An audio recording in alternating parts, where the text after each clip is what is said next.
Hello students I hope आप सब लोगों की तैयारी जो है वो अच्छी चल रही होगी। तो अब हम कम्प्लेक्स नंबर की तरफ बढ़ चुके हैं। तो कम्प्लेक्स नंबर एक छोटा चैप्टर है जहाँ पर एक्सरसाइजेस के तो सारे क्वेश्चंस आपको आने ही चाहिए।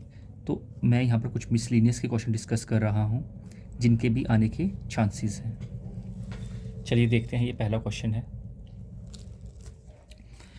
हमें बोला गया है ये चीज़ दोनों आपस में बराबर है और हमें ये प्रूव करनी है। क्लियर? अब इसको स्टार्ट कैसे करेंगे उस चीज़ को देखिएगा। तो अगर आप लोगों ने मिसलिनियस नहीं भी पढ़ी है फिर भी अगर आप देखेंगे चीज़ आपको समझ आ जाएगी कि आपको क्या बताने की कोशिश की जा रही है। नाउ तो मैं इस क्वांटिटी को लेके चलता हूँ और यहाँ तक पहुँचने की कोशिश करूँगा।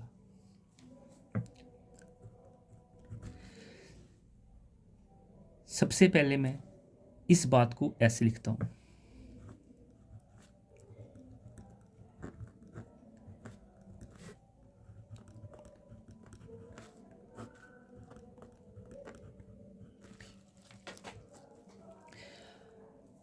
तो क्या मैं इसको ऐसे लिख सकता हूँ? Yes sir, squaring both sides. अगर हम दोनों तरफ स्केयरिंग कर देंगे तो इसका स्केयर बन जाएगा और यहाँ पर रूट ख़त्म हो जाएगा। तो स्केयरिंग बोथ साइड करके हमें ये चीज़ मिल जाएगी। अब कहीं ना कहीं मुझे पता है यहाँ पर आपके पास x square plus y square means कि ये मॉडुलस जैसा कुछ बन रहा है ना। देखो हमें ये पता होना चाहिए ये बात। किसी भी कॉम्प्लेक्स नंबर को z से बताया जाता है। ठीक है, किसी भी कॉम्प्लेक्स नंबर को z से रिप्रेजेंट किया जाता है। और कॉम्प्लेक्स नंबर की स्टैंडर्ड फॉर्म क्या होती है, इसको लिखने का तरीका क्या होता है? x plus iota y। ये किसी भी कॉम्प्लेक्स नंबर की स्टैंडर्ड फॉर्म होती है। देखिए ये बातें आपको पहले थोड़ी बहुत अंदाज़ा होना चाहिए। इस क्वांटिटी को हम कहते हैं रियल पार्ट ऑफ z। ठीक है, इसको हम कहते हैं रियल पार्ट ऑफ z। और इस वाली क्वांटिटी को जो आयोटा के साथ हो सॉरी, इसको हम कहते हैं इमेजिनरी पार्ट ऑफ z। ठीक है, this is real part of z and this is imaginary part of z। और किसी भी कॉम्प्लेक्स नंबर का जो मॉडुलस है उसका क्या फॉर्मूला है? Mod of z is equal to under root of real part of z का स्केयर मीन्स x का square plus imaginary part of z का स्केयर। तो इमेजिनरी पार्ट क्या है? y। तो y का स्केयर। ठीक है, यहाँ तक की बात आपको क्लियर होनी चाहिए, फिर हम आगे बढ़ते हैं। ठीक है, तो किसी भी कॉम्प्लेक्स नंबर को ऐसे लिखा जाता है, ये रियल पार्ट होता है, ये इमेजिनरी पार्ट होता है। और मॉड ऑफ z का फॉर्मूला क्या होता है? Under root of real part of z का whole square plus imaginary part of z का whole square. This is the real part और आयोटा के साथ वाले को इमेजिनरी पार्ट बोला जाता है। तो बच्चों में चीज़ें भी समझाने की कोशिश कर रहा हूँ ताकि आप लिंक कर पाएँ।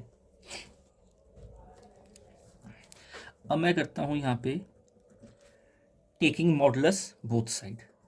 दोनों तरफ मैं मॉडुलस ले लेता हूँ, मॉड ले लेता हूँ।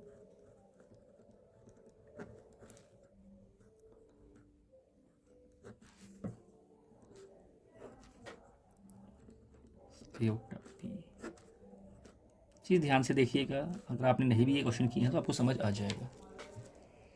अब मैं यहाँ पर एक और प्रॉपर्टी का यूज़ कर रहा हूँ आगे। एक तो इस प्रॉपर्टी का,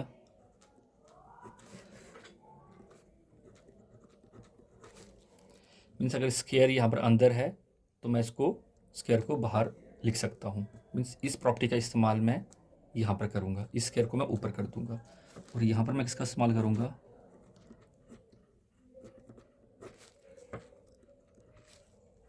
मॉड ऑफ z1। इसको z1 मान लीजिए क्योंकि ये भी कॉम्प्लेक्स नंबर है और एक इस z2। ठीक है, mod of z1 upon z2। यहाँ से मैं मॉड को अलग अलग कर सकता हूँ। तो इन बातों का मैं यहाँ पर यूज़ करूँगा। ठीक है, एक इस प्रॉपर्टी का, एक इस प्रॉपर्टी का। तो इसको, जो इस वाली प्रॉपर्टी को मैंने यहाँ पर यूज़ किया तो क्या बन जाएगा? ये modulus of x minus iota y का इसको होल स्केयर, स्केयर मैंने बाहर निकाल दिया। और इस बात में मैंने इस प्रॉपर्टी का यूज़ किया, इनको अलग अलग कर दिया।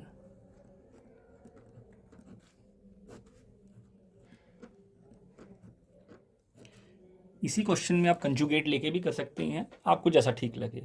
मेरा पर्पज़ यहाँ पर क्वेश्चन निकालना नहीं है, बस थोड़ा सा आप लोगों को रिवाइज करवाना है और बताना है कि बच्चे ये मेरे हिसाब से चीज़ें इंपॉर्टेंट हैं, ठीक है। क्योंकि अभी तक तैयारी आप लोगों ने कर ही ली होगी। अब इसका मुझे मॉडुलस निकालना है। This is x minus iota y, तो modulus of x minus iota y क्या आ जाएगा, है ना। इसका मॉडुलस क्या आ जाएगा, ध्यान से देखिएगा, वही फॉर्मूला अंडर रूट ऑफ, अगर मैं देखूं इसका रियल पार्ट क्या है x प्लस इमेजिनरी पार्ट क्या है माइनस वाई, है ना। क्योंकि अगर मैं इस चीज़ को अगर स्टैंडर्ड फॉर्म में लिखूं तो ये कैसे बनेगा, x प्लस आयोटा, माइनस को अंदर कर दीजिए, तो आ गया ना। इसकी शक्ल और इसकी शक्ल एक जैसी बना दी मैंने, ठीक है। तो यहाँ पर this is the real part and this is the imaginary part, तो इसका मॉडुलस का आंसर क्या आ जाएगा, ये आ जाएगा, which is ultimately under root of x square plus y square, क्योंकि माइनस वाई का स्क्वायर वाई स्क्वायर ही होगा ना, दिस इज होल स्क्वायर। उसी तरीके से बच्चों मेरे पास mod of a minus b का क्या आ जाएगा, under root of a square plus b square, और इसका क्या आ जाएगा, under root of c square plus d square.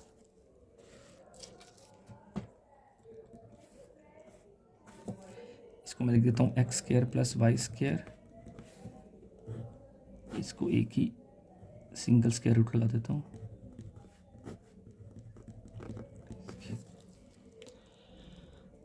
तो कहीं ना कहीं मैं अपने आंसर के करीब हूँ। अब नेक्स्ट स्टेप मैं क्या करने वाला हूँ वो आप लोगों को पता है।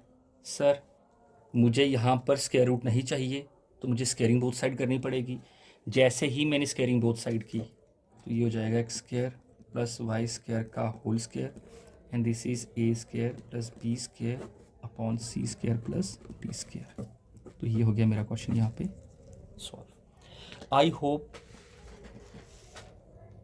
ये वीडियो आपको समझ आई होगी, जो भी मैंने बताने की यहाँ पर कोशिश की है, ताकि आप इस कंसेप्ट को बाकी जगह भी लिंक कर पाओ।